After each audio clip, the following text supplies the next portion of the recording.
할렐루야. 오늘도 수요 기도에 참여한 여러분 환영하며 축복합니다. 오늘도 말씀 속의 기도의 제목을 찾아 간절한 마음으로 부르짖어 기도할 때 기도 응답을 경험하는 은혜가 있기를 주님의 이름으로 축원합니다.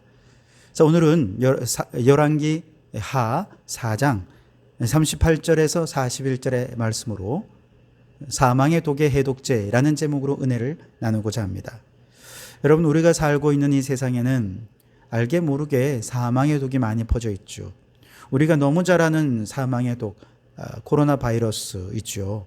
수많은 사람들이 이로 인해 얼마나 많이 정말 죽음을 맞이하게 되었습니까? 중세 유럽에 퍼졌던 흑사병, 또 19세기 초에 퍼졌던 스페인 독감, 그리고 20세기 들어와서 아프리카를 중심으로 창궐했던 에볼라 바이러스, 그리고 2015년에 유행했던 메르스까지, 이런 바이러스들은요, 온 땅에 보이지 않게 퍼져 있는 사망의 독이다, 그렇게 얘기할 수 있겠습니다. 그런데 여러분, 이런 독도 무섭지만 그보다 더 무서운 독이 우리의 육체와 심령을 병들게 만드는 독인데요, 즉 술, 폭력, 담배, 도박, 마약 같은 것들이 바로 그 대표적인 독소들입니다. 이런 것으로 인해 젊은이들이, 많은 사람들이 몸과 마음이 망가지고 있지요. 뿐만 아니라 동성애 같은 경우도요, 얼마나 심각한 사회적인 독소인지 모릅니다. 성경은 분명히 동성애를 죄라고 말씀하시죠. 로마서 1장 26절 27절에 보면 여자들이 순리대로 쓸 것을 바꾸어 영리로 쓰고 남자들도 순리대로 여자 쓰기를 버리고 서로를 향하여 음욕이 불릴 듯하여 남자가 남자와 더불어 부끄러운 일을 행하였다. 그러니 그 그릇 때문에 상당한 보응을 받게 될 것이다 라고 말씀하셨습니다. 동성애는 하나님의 창조의 순리를 거역하는 영리입니다. 하나님의 창조 질서를 거역하는 모든 것은 당연히 죄죠. 그러니 동성애를 옹호하는 사람들은 동성애가 유전적이고 태어날 때부터 그런 성향이기 때문에 이건 어쩔 수 없다라고 말하지만 그렇지 않습니다. 과학적으로나 의학적으로 동성애가 유전이라는 것은 증명된 바가 없습니다. 동성애는 유전이 아니고 그저 호기심에서 시작해서 결국 빠져나오지 못하는 욕망에 지나지 않습니다. 이것은 제 얘기가 아니라 동성애에 빠졌다가 엄청난 자신과의 싸움을 마친 끝에 드디어 동성애에서 벗어났던 사람들이 고백하는 내용들입니다. 그런데도 우리 사회는 동성애를 인권이라는 미명하에 아름답게 포장해서 동성애의 독을 마시게 해서 많은 사람들을 정신과 생각을 마비시키고 있죠. 자, 그런가 하면 우리 사회에 또 다른 사망의 독이 있는데 그건 불의와 부정, 부패라고 하는 사망의 독입니다. 얼마 전 김건희 씨가 나토 때 착용했던 그 고가의 목걸이, 말할 때마다 자꾸 어디서 났는지, 때로는 모조품이라고 하기도 하고 진술이 자꾸 바뀌면서 혼선을 줬잖아요. 이번에 특검이 밝혀냈죠. 서희건설에서 직접 사서 주었다, 자수서를 받아냈습니다. 근데 그 서희건설 회장이 한 교회 장로님입니다. 지난번 우리 장로 수련회에 다녀오신 송련우님이 책을 한 권 저에게 선물 주셨는데 서희건설 회장님의 간증집이었습니다. 거기 우리나라에 유명하다는 목사님들의 추천사가 있고 굉장한 믿음으로 큰 사업을 구워서 하나님께 영광을 돌려드렸다 간증하고 있지만 알고 보니 그 이면에 부정과 부패로 일군 기업이었던 것이죠. 이번 일이 처음이었겠습니까? 이런 일이 서희건설만의 문제일까요? 그렇지 않을 겁니다. 우리나라에서 신앙인으로서 기업을 크게 일군 사람들 치고 부정과 부패에 떳떳한 사람이 몇이나 있겠습니까? 그 당시는 시대가 그래서 어쩔 수 없습니다. 아니요, 그렇지 않습니다. 지금도 똑같이 행하고 있습니다. 여러분, 묻겠습니다. 동성애의 죄가 큽니까? 뇌물죄가 큽니까? 하나님이 보실 때는요, 다 똑같은 죄입니다. 그런데 한국교회는요, 동성애에 대해서는 목숨 걸고 반대를 해요. 그런데 어느 교회 장로님이, 집사님이 사업하면서 뇌물죄를 범하고 부정과 부패를 행했다, 그렇게 부자가 된 성도들에 대해서는 아무 소리 못해요. 오히려 하나님이 복 주셨노라고 이렇게 자서전까지 간증지까지 내고 있잖아요. 사실 사회를 부패하게 만들고 육체를 피폐하게 만드는 죄악도 사망의 독이 가득하지만 사람들의 생각과 마음속에 침투해오는 죄악은 가장 심각한 독소지요. 이처럼 이 세상이 죄악으로 얼룩진 것을 보면서 많은 사람들은 좌절과 절망, 두려움과 불안, 의심의 독소를 먹은 사람들은 더 이상 희망을 갖지 못합니다. 희망의 불이 꺼지면 하루하루 그저 될 대로 되라 하는 식으로 살아가는 거죠. 이들은 그저 눈이 떠져니까 살아가고 살아있으니까 그냥 일을 하고 그렇게 죽은 영혼으로 살아가는 사람들이 얼마나 많은지 모릅니다. 그런데 우리 가운데 있는 수많은 사망의 독들을 그 근원까지 거슬러 가보면 결국 인간의 죄가 있다는 것이지요. 욕심이 잉태하여 죄를 낳고 죄가 장성하여 사망을 낳는 것입니다. 우리가 보는 사망의 독들은 이미 장성하여 우리 주변의 사람들을 사망으로 몰아가고 있는 독이지만 그 모든 사망의 독의 뿌리를 추적해 보면 죄가 있고 욕심이 있다는 것이죠. 그래서 오늘 본문으로 들어가 보면 엘리사 선지자가 죽음의 독이 퍼진 국에서 그 독을 해독하는 기적의 이야기를 다루고 있습니다. 지난 시간에 엘리사 선지자는 수넴 여인의 죽은 아들을 살려내는 부활의 기적을 이루었죠. 이 사건 이후에 어느 정도 시간이 좀 흘러서 엘리사 선지자는 그 당시에 선지자 학교가 있던 베델과 길갈, 여리고 등을 순회하면서 하나님의 제자들을, 선지자의 제자들을 가르치고 있었죠. 그러던 중에 이제 길갈에 있는 선지 학교를 방문해서 그곳에서 학생들을 가르치고 있었는데 그 땅에 큰 흉년이 든 때였습니다. 오늘 38절에 보시면 엘리사가 다시 길갈에 이르니 그 땅에 흉년이 들었는데 선지자의 제자들이 엘리사의 앞에 앉은지라. 엘리사가 자기 사환에게 이르되 큰 솥을 걸고 선지자의 제자들을 위하여 국을 끓이라 하며 그랬습니다. 자, 흉년의 때에 엘리사 선지자는 길갈을 방문해서 학생들을 말씀으로 가르치고 있었는데 그런데 가르치는 중에 이 흉년으로 인해 너무나도 굶어서 힘들어하는 제자들을 너무나도 많이 보고 안타까워한 것이지요. 그래서 엘리사 선지자가 사환에게 큰 솥에다가 국을 끓이라 그렇게 명령을 합니다. 그러자 생도들은 국에 넣을 만한 채소가 뭐가 있을까 하고 들로 나가서 이제 채소를 구하는 것이죠. 그리고 나가서는 들호박을 아주 잔뜩 따옵니다. 39절에 한 사람이 채소를 캐러 들에 나가 들포도 동굴을 만나 그곳에서 들호박을 따서 옷자락에 채워가지고 돌아와 썰어 국 끓이는 솥에 넣되 그들은 무엇인지 알지 못한지라 그랬습니다. 여기서 들포도 동굴은 글로신티다스라고 하는 아주 둥글고 황색을 띠는 황갈색을 띤 오렌지만한 열매가 열리는 호박 종류의 식물이라고 합니다. 그 열매를 우리 성경은 들호박 이렇게 번역을 했는데요. 근데 이 들호박은 아주 쓰고 독성까지 있어서 먹으면 복통과 신경통을 유발한다는 것이죠. 그런데 지금 선지자의 제자들은 이것이 독이 있는 열매라는 사실을 몰랐어요. 그리고는 옷자락에다가 잔뜩 따와가지고 그걸 끓는 국에다가 넣은 것이죠. 우리나라에도 봄철이 되면 독초로 인해 사망하는 사람들이 적지 않습니다. 왜냐하면 독초와 일반 나무를 서로 구분하지 못하기 때문에 그런 건데요. 예를 들어 동이나물은 곰치와 비슷하게 생긴 독초입니다. 은방울꽃은 명이나물과 비슷하게 생긴 독초이고 삿갓나물은 우산나물과 혼동하기 쉽습니다. 털머위는 밑반찬으로 인기가 높은 머위와 비슷하게 생긴 독초라는 거예요. 그런데 그걸 구분하지 못하니까, 다시 말해 독초에 대해 무지하니까 그만 사망에 이르더라는 것이죠. 마찬가지입니다. 죄는 우리를 사망에 이르게 하는 무시무시한 독성을 가지고 있습니다. 그런데 우리가 죄에 대해 무지하면 결국 죄의 삭수로 사망에 이르게 되는 것이죠. 그렇기 때문에 죄가 어떤 무서운 독성을 가지고 있는지 우리는 정확하게 알아야 하는데요. 첫 번째는 우리는 모두 죄인이라는 사실을 인정하는 것부터 시작해야 됩니다. 로마서 3장 23절에 모든 사람이 죄를 범하였음에 하나님의 영광에 이르지 못하더니라고 말씀하시죠. 죄 없는 사람은 없다는 얘기죠. 우리가 죄인이라는 사실에 무지하거나 이 자체를 인정하지 않는다면 이건 100% 죄악의 독성의 영향 아래 들어갈 수밖에 없습니다. 그러나 우리가 죄인이라는 사실을 인정하고 하나님 앞에 우리의 죄를 자백하면 죄는 더 이상 우리에게 어떤 영향력도 끼칠 수 없을 것입니다.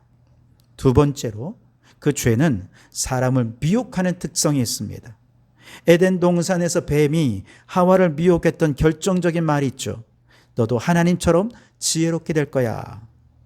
그래서 미혹에 넘어간 이후에 선악과를 보니 먹음직도 하고 보암직도 하고 지혜롭게 할 만큼 탐스럽게 보이지 않았어요? 결국 그 선악과를 먹는 죄를 범하고 말았죠. 여러분, 꽃은 왜 아름답습니까? 벌을 유혹하기 위해서입니다. 수컷은 왜 암컷보다 화려할까요? 암컷을 유혹하기 위해서죠. 죄도 마찬가지입니다. 둥글고 황갈색을 띤 오렌지처럼 보이는 이 열매가 보기에 얼마나 먹음직스럽고 보암직스러웠으면 이 제자가 옷자락마다 가득 채워가지고 그걸 가지고 와가지고 국에 넣었을까요?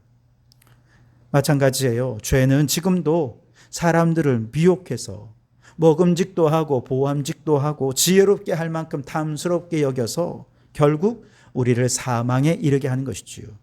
그럼 여러분, 사망의 미혹에 넘어지지 마시기 바랍니다. 분별하실 수 있길 바랍니다. 셋째로, 죄는 무서운 중독성을 가지고 있습니다.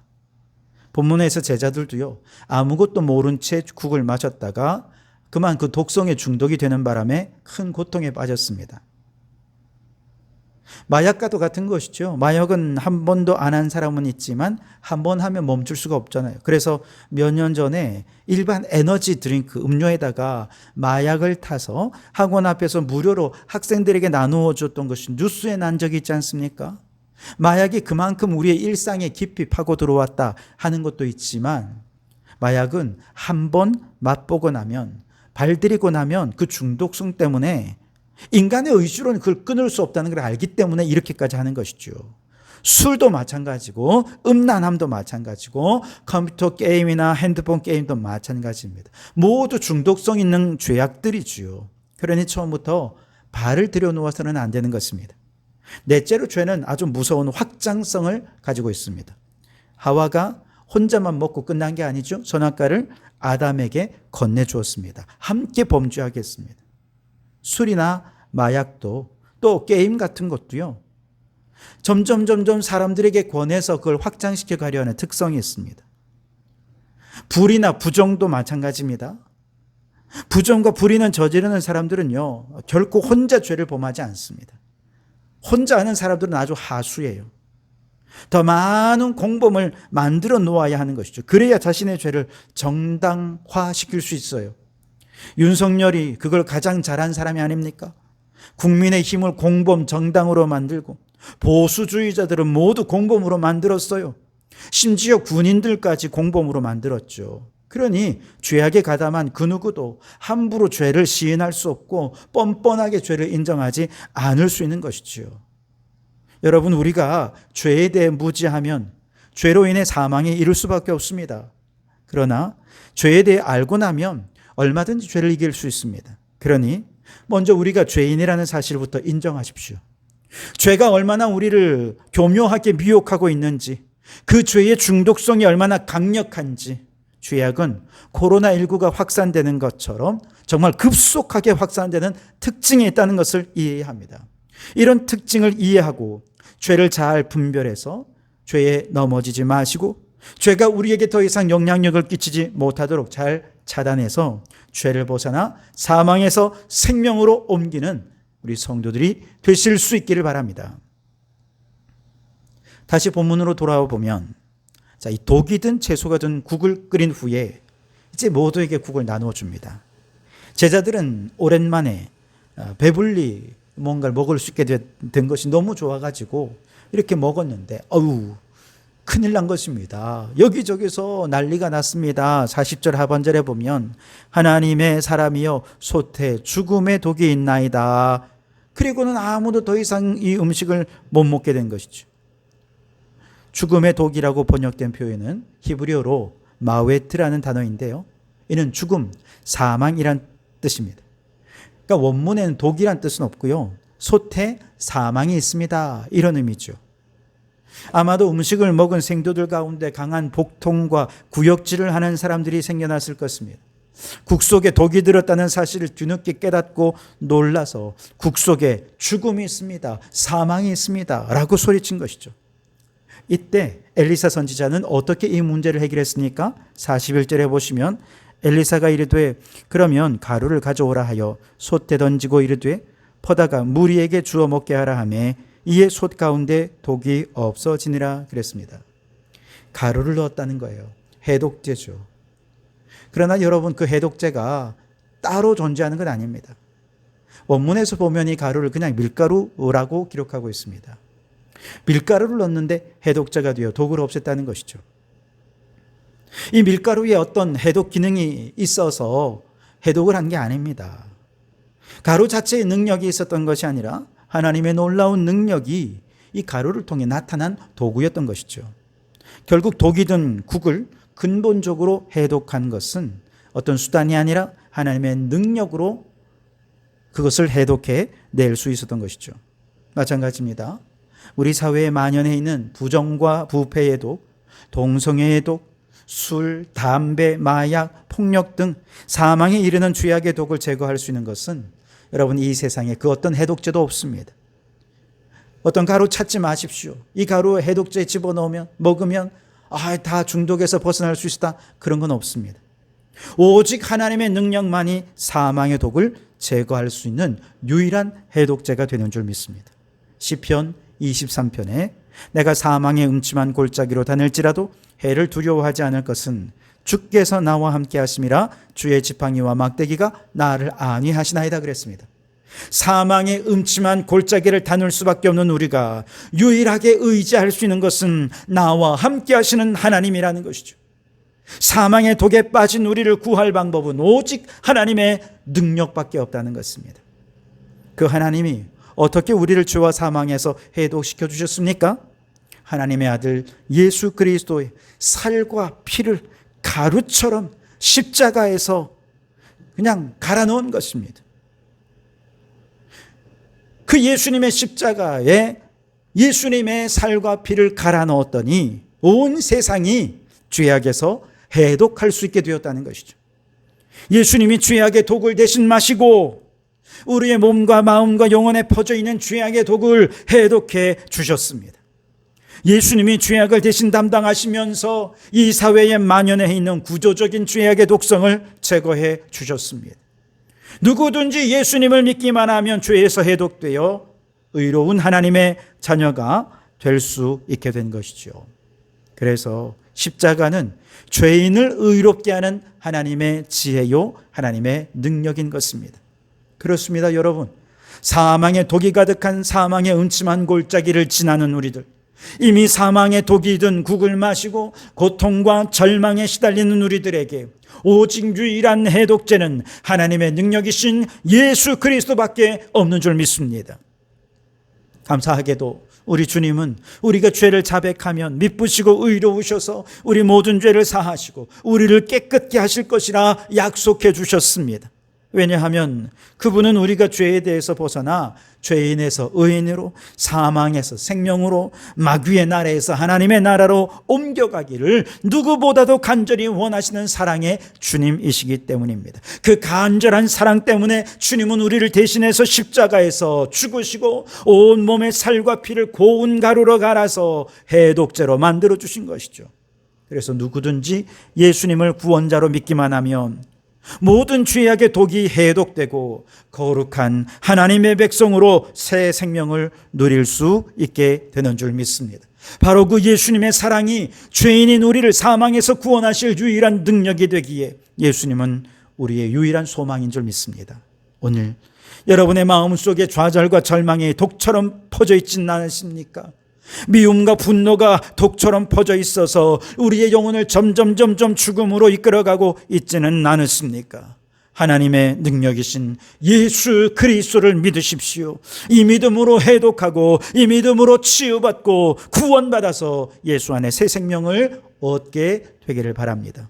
그 예수의 피로 해독된 우리가 이 사회 속에서 더 이상 부정과 부패가 작동하지 않도록 하고 하나님의 공의와 정의가 강같이 흘러가는 세상을 만들어가야 할 사명이 있는 것입니다. 술, 담배, 마약, 도박, 게임 등등 사람들을 사망으로 이끄는 죄악들에 중독되어 인생이 망가진 사람들을 다시 회복하고 온전한 생명의 길로 인도할 사명이 우리 교회에 있는 것입니다.